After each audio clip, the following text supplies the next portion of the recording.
यहां पर फैसला हुआ कि एतवार के दिन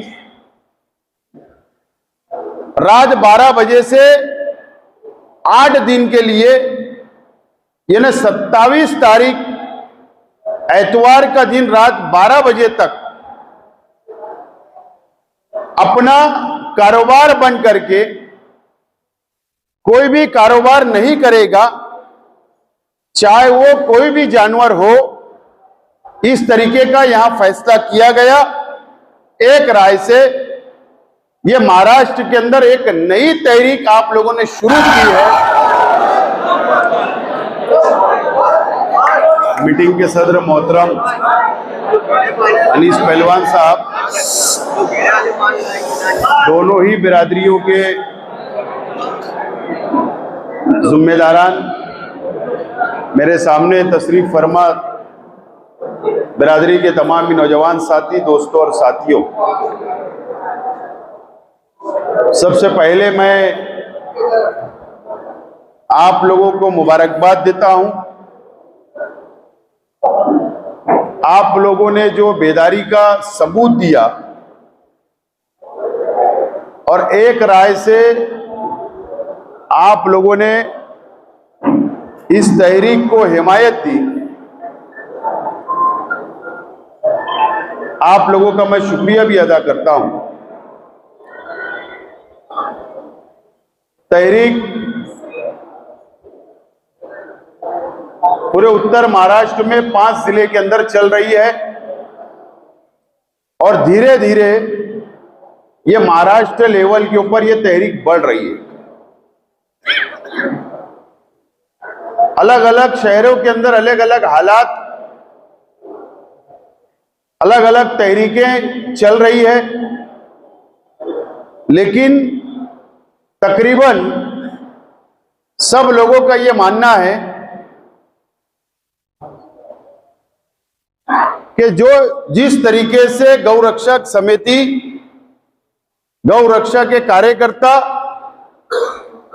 या पूरे महाराष्ट्र के अंदर पुलिस डिपार्टमेंट की वजह से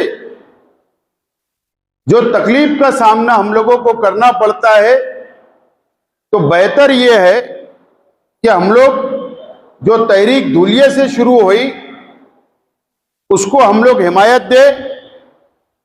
और आज अल्लाह का करम है कि आप लोगों ने भी उस तहरीक को हिमायत दी और आगे बढ़ाने का फैसला किया। यहां पर फैसला हुआ कि एतवार के दिन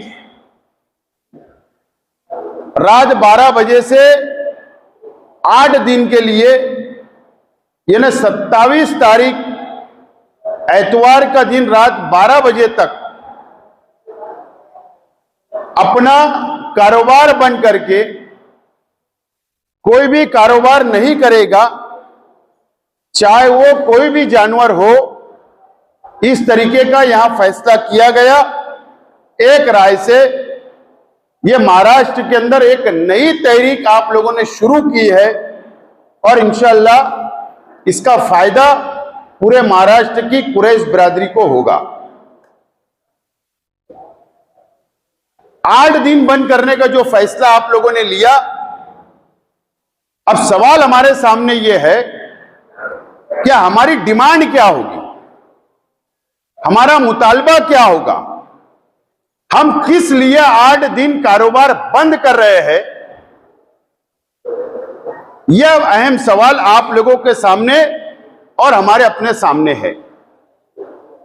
5-6 सवाल है। अगर आप लोगों की राय रहे, मैं मशवरा रख रहा हूं बिरादरी के जिम्मेदारान के बीच में, आप लोगों के बीच में मैं मेरा मशवरा रख रहा हूं और कुछ बिरादरी के कुछ जिम्मेदारान को यह बात का इल्म है, क्योंकि 8 बजे हम लोग बैठे थे, हमारा सलाह मशवरा हुआ कि हम लोगों को यह तहरीक किस रास्ते पर ले जाना है और क्या डिमांड हम लोगों को करना है। अब हम सरकार के पास या मालेगांव शहर की पुलिस डिपार्टमेंट के पास या म्युनिसिपल कमिश्नर के पास या कॉटन मार्केट के अंदर या जो कंपनियां यहां पर चल रही है उनके पास या आरटीओ के पास हमारा क्या मुतालबा होना चाहिए। पहला मेरा मशवरा है, जब मैं मेरी मुकम्मल बात कर लूंगा, तमाम ही मशवरे आपके सामने रख दूंगा, तो मैं चाहता हूं कि जिम्मेदारान खुद माइक ले और उसके ऊपर एक राय वापस करे। अगर इख्तिलाफ होगा तो उसके ऊपर भी रास्ता निकालने की हम लोग कोशिश करेंगे। बहरहाल पहला हमारा मुतालबा यह होना चाहिए कि अगर काला जानवर, अगर सरकार चाहे वो महाराष्ट्र की हो चाहे मरकजी हुकूमत हो, हमको इजाजत दी है कि काला जानवर हम लोग स्लॉटर कर सकते हैं, काट सकते हैं, बेच सकते हैं और खा सकते हैं। यह कानून ने हमको इजाजत दी। लेकिन जहां हम काला जानवर का भी धंधा व्यापार करते हैं तो वहां पर हम लोगों को कई मुश्किल का सामना करना पड़ता है, कई मसाइल हमारे सामने आते हैं। मिसाल के तौर पर ट्रांसपोर्टिंग का मामला होता है। कहीं से भी गुजरात से माल लाओ, मध्य प्रदेश से माल लाओ या महाराष्ट्र से कोई जिले से लाओ, कोई शहर से लाओ, तो गाड़ी पुलिस वाले भी रोकते हैं, गाड़ी गौरक्षक भी रोकते हैं। गौरक्षक तो उठाकर पुलिस के ताबे में देते हैं, पुलिस उठाकर गौशाला में देती है और सवाल करती है कि परमिट, जो जिस गाड़ी के अंदर तुम माल ला रहे हो तो उसका परमिट कहां है? हमारे पास परमिट हमको नहीं मिलता। फिर बोलते हैं कि ओवरलोड गाड़ी है, एक गाड़ी में 12 जानवर लाना चाहिए तो आप तो 18 ला रहे हो। तो सबसे पहला डिमांड हमारा आरटीओ के पास, पुलिस डिपार्टमेंट के पास होना चाहिए और जो व्यापारी प्राइवेट स्लाइडर के अंदर काला जानवर देते हैं तो वो कंपनी के लोग गाड़ी अगर गेट पर अगर गौरक्षक ने या पुलिस ने रोका तो वो हाथ उठा लेते हैं, जबकि माल कहां जा रहा, सौदा कहां होता, 24 घंटा पहले सौदा होता है, रेट फिक्स होता है कि गाड़ी कौन सी प्राइवेट कंपनी में जाएगी, उससे सौदा होता है। लेकिन गेट के बाहर अगर माल पकड़ा जाता तो कंपनी वाला हाथ उठाता है कि हमारा इससे कोई ताल्लुक नहीं, ये नुकसान की भरपाई तुम ही उठाओ। मेन बात है परमिट। तो परमिट आरटीओ हमको इशू करे, मालक के नाम से इशू करे और मालक के नाम का जो माल आएगा उसको पुलिस ने रोकना नहीं चाहिए। इस तरीके का पहला मुतालबा हमारा होना चाहिए, नंबर 1। नंबर 2, क्या अभी आपने देखा कि 2 दिन पहले या कल की सुबह की बात है शायद, महाराष्ट्र की असेंबली के अंदर एक बीजेपी के एमएलए ने आवाज उठाई, सवाल उठाया कि सरदार टाकिस की गटर के अंदर खून का पानी आता है और वो मौसम नदी के अंदर जाता है। आपको याद होगा, मैंने बहुत दिन से यह तहरीक चल रही, उस वक्त मैंने यह बात मीडिया के सामने बोला था कि जरूरी नहीं है कि गटर में से बहता हुआ लाल पानी वो खून हो। मैंने कहा था कि बहुत रंगाड़ खाते चलते हैं शहर के अंदर, हो सकता लाल रंग का सूत को रंगते होंगे तो वो भी पानी हो सकता, लेकिन ठीक है, लेकिन सबसे बड़ी जिम्मेदार कौन है? कॉरपोरेशन है। कॉरपोरेशन क्यों है कि अल्लाना कंपनी को कॉरपोरेशन का स्लॉटर ठेके पर दिया गया। हमारा जो टाइमिंग है वो टाइमिंग कहां है? जो फीस आज 750 रुपया है ना,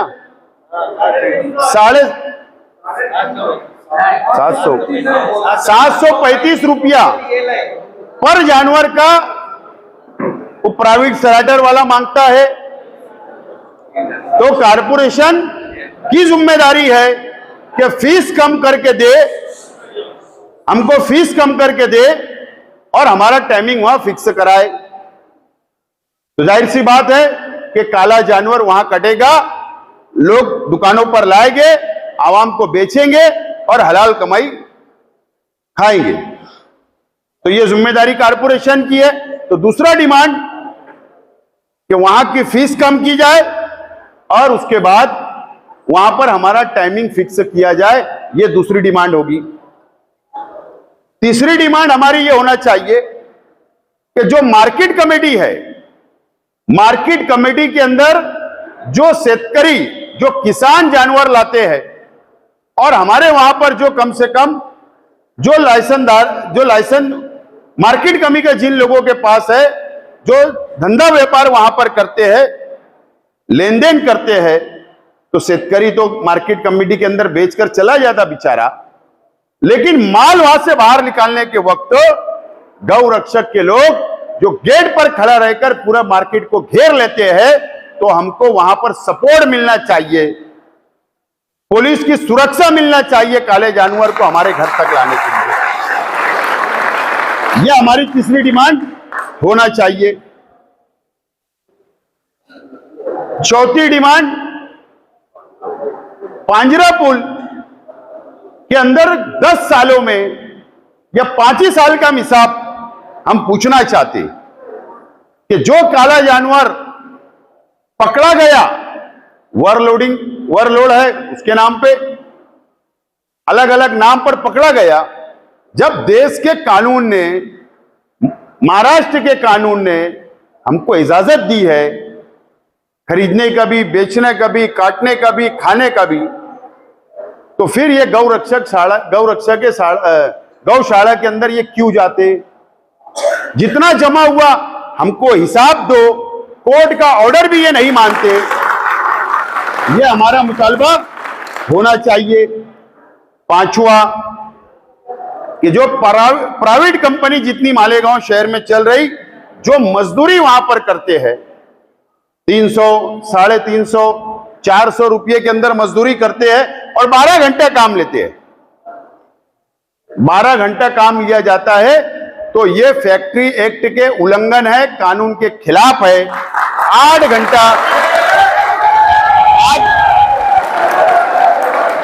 घंटा हमारा ड्यूटी और किमान वेतन से या फैक्ट्री एक्ट के मुताबिक हमको पगार मिलना चाहिए। रोजाना हम लोगों की तनख्वाह फिक्स होना चाहिए। छठा मुतालबा ये हमारा है कि कंपनी के अंदर जो धंधा व्यापार करते हैं, धंधा व्यापार जो करते हैं, जो माल लेकर वहां जाते हैं, तो कंपनी भी, वो व्यापारी लोग जो माल वहां पहुंचाते हैं, कंपनी सेंट्रल गवर्नमेंट से रजिस्टर है, मंजूरी है, स्टेट गवर्नमेंट मंजूरी देती, मरकजी हुकूमत मंजूरी देती, तो हम लोगों को, वहां के व्यापारियों को कंपनी अपने परमिट बनाकर अंदर से आरटीओ से लेकर दे। हम रिस्क नहीं लेंगे। हम क्यों रिस्क ले? हमारा 5 लाख का माल, 10 लाख का माल गेट पे से पकड़ा जाता, कंपनी हाथ उठाती, तो ये चलेगा नहीं। ये हमारे मुतालबे, ये मैंने मेरी तजवीज आपके सामने रखी, ये हमारे डिमांड होना चाहिए। और आखिरी में मेरी ये भी तजवीज है कि कल एक मेमोरेंडम लेकर जिम्मेदारान ये तमाम ही मुतालबे मेमोरेंडम के ऊपर लिख कर एक कॉपी एडिशनल एसपी साहब को, एक कॉपी कमिश्नर साहब को, एक कॉपी मार्केट कमेटी के पास, एक आरटीओ को, दूसरी कंपनी को, जो जीएम वहां बैठता है वो कंपनी को भी एड्रेस होना चाहिए। और ये डिमांड हमारी होना चाहिए, एतवार की रात 12 बजे से 27 तारीख की एतवार की रात 12 बजे, इस 8 दिन का टाइम कारोबार बंद करके जो आपने फैसला किया, आप लोगों ने 8 दिन के अंदर हमारे मुतालबे पूरे नहीं हुए, ये तमाम ही मुतालबे के ऊपर अगर हमारे मुतालबे मंजूर नहीं हुए, तो 28 तारीख पीर के दिन एक बड़ा धरना शहीदों की यादगार के पास होना चाहिए, नंबर एक। नंबर दो, ये शहीदों की यादगार के पास कॉरपोरेशन से जो हम मुतालबा कर रहे, आरटीओ से जो मुतालबा कर रहे, पुलिस डिपार्टमेंट से जो मुतालबा है और मार्केट कमेटी से जो मुतालबा है, उसके लिए वहां धरना दे और टुकड़ी बनाकर 25-25 लोग की टुकड़ी बनाकर प्राइवेट कंपनी के गेट के ऊपर धरना दिया जाए। एक दिन, यहां एक दिन का धरना हो और प्राइवेट कंपनी अगर हमारी बातों को नहीं मानती है तो हम लोग उस गेट के ऊपर 8-8 घंटे की 25-25 लोगों की टुकड़ी बनाकर वहां पर गेट के ऊपर धरना दो, और जब तक हमारा मुतालबा पूरा नहीं होता जब तक वहां पर धरना जारी रखना, यह मेरी तजवीज है। और उसके बाद जब 8 दिन गुजर जाएंगे, हमारा मुतालबा नहीं मंजूर होगा, तो उसके बाद मेरी यह डिमांड है कि आप पीर के दिन 28 तारीख की रात में वापस एक मीटिंग बुलाकर आइंदा की क्या तहरीक होना चाहिए, आइंदा हमारे क्या लाएबाल होना चाहिए, उसके ऊपर बिरादरी सर जोड़कर बैठकर हम लोग 8 दिन के अंदर हमारा क्या कार्रवाई हुई, उसके बाद बिरादरी की मीटिंग के अंदर तय करें कि कारोबार चालू करना है या नहीं चालू करना है। लेकिन एतवार की रात 12 बजे तक कारोबार आप लोग जो अभी चल रहा है काले का वो करिए, अपना व्यापार करिए, लेकिन ये बात याद रखना, ये लड़ाई अगर मैं यहां आज खड़ा हूं, अगर मैं आपके साथ हूं, या ये जिम्मेदारान अपना वक्त निकाल रहे हैं या ये तहरीक को खड़ा किए हैं, तो ये मेरे लिए या इन लोग अपने लिए नहीं, बल्कि ये आप लोगों के लिए ये लड़ाई लड़ी जा रही है। ये बात याद रखना। ये इज्तिमाई तौर पर ये सबके लिए तहरीक है, किसी एक आदमी के लिए नहीं। मैं हाथ जोड़ के आपसे गुजारिश करता हूं, इस तहरीक को टूटने मत दो, थोड़ी कुर्बानी दे दो, ये तहरीक को टूटने मत दो। और अगर बिरादरी के अंदर कोई अगर इस तरीके की तहरीक को तोड़ता है तो बिरादरी फैसला करे क्या करना है। लेकिन बिरादरी के बाहर का अगर ये तहरीक तोड़ने की कोई कोशिश करता है या कोई गैर कानूनी काम करता है, तो पुलिस डिपार्टमेंट के साथ मिलकर हम लोगों को ये तहरीक को कामयाब करने के लिए उन पे कार्रवाई करना चाहिए। जब जाकर आपकी तहरीक कामयाब होगी, ये मेरी तजवीज थी, मैंने जो रख दी है